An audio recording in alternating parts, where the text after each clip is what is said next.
अस्सलामुअलैकुम तुसी वेख रहे हो इत्थे रख न्यूज़ ते मैं आ मुहम्मद साद। कणक की वाढी शुरू होने वाली है पर कणक का जायज़ मुल ना मिलन पारों मायूस होकर किसानों ने तकरीबन तैयार कणक नूं डंगरां नूं खवाना शुरू कर दिता है। ARY न्यूज़ के मुताबिक हर वरे सरकार कणक का सरकारी मुल तय करती है पर इस वरे की कणक की फसल तैयार है पर अजे कणक का सरकारी मुल तय नहीं किया गया। इसलिए किसानों नूं अपनी मेहनत के सिले वाला कणक का मुल नहीं मिल रहा, जिस दे करके मायूस किसानों ने सरकार नाल रोसा जताते हुए अपनी तैयार कणक नूं डंगरां नूं खवाना शुरू कर दिता। किसानों का आखना है कि लंघे वरे वांग इस वरे भी कणक का समर्थक मुल नहीं तय किया जा रहा अते महंगे डीजल बिजली ते महंगिया खादां पा के अपने आप नूं मिट्टी विच मिला के किसान फसल तैयार करते हैं पर फिर भी उन्हां नूं कीती गई मेहनत का मुनासिब सिला नहीं मिलता। किसानों का कहना सी कि कणक की फसल असल मुल तू घटा के वेचण की बजाय इस कणक नूं पशुओं नूं खवाना चंगा है तां जे उन्हां दा ढिड भर सके। इसलिए असीं ये कणक अपने जानवरां नूं खवा रहे हां। चेता रहे कि पिछले दिनों च चेयरमैन किसान इत्तेहाद हालत हुसैन बाठ ने एक पत्रकार सम्मेलन में आख्या सी कि कणक का मुल किसान आप तय करन दे। ये रेट 4200 रुपये फी 40 किलो होवेगा। जे सरकार खाद ते बिजली सस्ती कर देवे तां ही वो कणक नूं सस्ती कर सकते हैं। उन्होंने आख्या सी कि किसानों नूं सिर्फ चंगे रेट चाहिए ने। जे सरकार ने कणक के चंगे रेट ना दिते ते वो ईद तो बाद प्रदर्शन करन निकलन दे। हालत हुसैन बाठ का कहना सी कि किसानों नूं 50 लाख के बिजली के बिल भेज दिते गए ने ते किसानों के घरों ते छापे भी मारे जा रहे हैं। सरकार के बेनती है कि किसानों नूं ते रिजक नूं इंज ना रोलो। अगली खबर वाल वधने आ। साबका वज़ीर-ए-आज़म आजाद कश्मीर सरदार तनवीर इलियास ने इस्तकामे पाकिस्तान पार्टी IPP छड्डण का फैसला कर लिया है।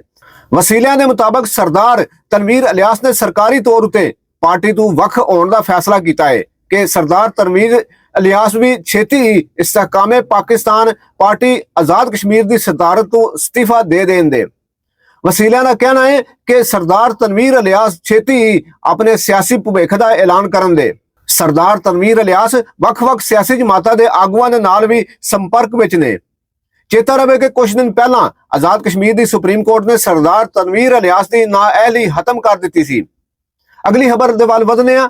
और 117 पाकिस्तानियों नूं अमरीका सिंगापुर ते मलेशिया सने 14 मुल्कां तो देश निकाला दे दिता गया है। खबर के मुताबिक पिछले 48 घंटिया में अमरीका सिंगापुर कतर ते मलेशिया सने 14 वख-वख मुल्कां तो 117 और पाकिस्तानियों को देश निकाला दिता गया है। इमीग्रेशन वसीलियां के मुताबिक ब्लैक लिस्टिंग इमीग्रेशन मामलियां नशियां दे करके भीख मंगना बिना काम करन दी इजाजत तो काम करना पासपोर्ट गायब होने काम तो फरार होने समझौते की खिलाफ वर्जी IBMS विच ना लैन सने वख-वख इल्जामां विच 54 बंदियां नूं सऊदी अरब तो मुल्क बदर किया गया है। वसीलियां का कहना है कि एक पाकिस्तानी नूं अंगामी दस्तावेज उत्ते अमरीका तो मुल्क बदर किया गया, एक नूं बांग्लादेश तो भी ब्लैक लिस्ट किया गया, एक सिंगापुर इमीग्रेशन तो, एक वीजा रद्द होने मगरों बहरीन तो, 2 थाईलैंड इमीग्रेशन तो बगैर वर्क परमिट के काम करन उत्ते, 3 जने मलेशिया इमीग्रेशन तो ममनूआ मुसाफर करार दे के मुल्क बदर किए गए। इमीग्रेशन वसीलियां के मुताबिक 29 बंदियां नूं UAE तो वख-वख इल्जामां विच मुल्क बदर किया गया, जबकि जेल तो रिहा, काम तो फरार, चोरी, गैर कानूनी दाखले उत्ते काम करन सने डिपोर्ट किया गया है। जबकि इराक तो मुल्क बदर किए गए एक जने नूं मफरूर होने के इल्जाम विच लाड़काना पुलिस के हवाले कर दिता गया है। अमान विच 4 पाकिस्तानियों नूं कफील दीआं शिकायतां उत्ते कतर विच गैर कानूनी मुलाजमत ते 6 बंदियां नूं इमीग्रेशन ने दाखले तो इनकार करन समझौते की खिलाफ वर्जी ते तंबाकू वेचण उत्ते मुल्क बदर किया गया। उधर 4 पाकिस्तानियों नूं मराकश विचों भी गैर कानूनी तौर उत्ते रहण दे इल्जाम विच मुल्क बदर किया गया। इमीग्रेशन वसीलियां के मुताबिक इंसानी समगलिंग लई मोरितानिया अपड़न वाले 2 पाकिस्तानियों नूं भी मुल्क बदर कर दिता गया है। अमरीका तो अगली वड्डी खबर देने आ। अमरीकी रियासत दखनी कैरोलीना विच 67 वरियां दे मुजरम नूं फायरिंग स्क्वाड विच गोलियां मार के मौत की सजा दे दी गई है। अमरीका विच गोलियां मार के मौत की सजा 15 वरे पहला रोक दी गई सी, जिस उत्ते हुण मुड़ अमल किया जा रहा है। गैर मुल्की मीडिया के मुताबिक सगमीन नामी मुजरम नूं ब्रॉड रिवर करैक्शनल इंस्टीट्यूशन विच मौत की सजा सुनाई गई सी। ਉਹਦੇ ਉੱਤੇ 2001 ਵਿੱਚ ਆਪਣੇ ਬੇਲੀ ਦੇ ਮਾਪਿਆਂ ਨੂੰ ਬੇਸਬਾਲ ਦੇ ਬੱਲੇ ਨਾਲ ਮਾਰਨ ਦਾ ਇਲਜ਼ਾਮ ਲਾਇਆ ਗਿਆ ਸੀ। 3 ਬੰਦਿਆਂ ਦੇ ਇੱਕ ਦਸਤੇ ਨੇ ਮੁਜਰਮ ਉਤੇ ਗੋਲੀਆਂ ਵਸਾ ਕੇ ਸਜ਼ਾ ਦੇਣ ਦੀ ਜ਼ਿੰਮੇਵਾਰੀ ਨਿਭਾਈ। ਰਿਪੋਰਟ ਦੇ ਮੁਤਾਬਕ ਅਮਰੀਕਾ ਵਿੱਚ ਫਾਇਰਿੰਗ ਸਕੁਆਡ ਵੱਲੋਂ ਆਖਰੀ ਵਾਰ ਗੋਲੀਆਂ ਮਾਰ ਕੇ ਸਜ਼ਾ ਮੌਤ 2010 ਵਿੱਚ ਯੋਟਾਵਾ ਵਿੱਚ ਦਿੱਤੀ ਗਈ ਸੀ। ਇਸ ਵਕਤ ਵਰੇ ਅਮਰੀਕਾ ਵਿੱਚ 6 ਬੰਦਿਆਂ ਨੂੰ ਫਾਹੇ ਲਾ ਕੇ ਸਜ਼ਾ ਦਿੱਤੀ ਗਈ, ਜਦਕਿ ਅਮਰੀਕਾ ਦੀਆਂ 23 ਰਿਆਸਤਾਂ ਵਿੱਚ ਮੌਤ ਦੀ ਸਜ਼ਾ ਖਤਮ ਕਰ ਦਿੱਤੀ ਗਈ ਹੈ।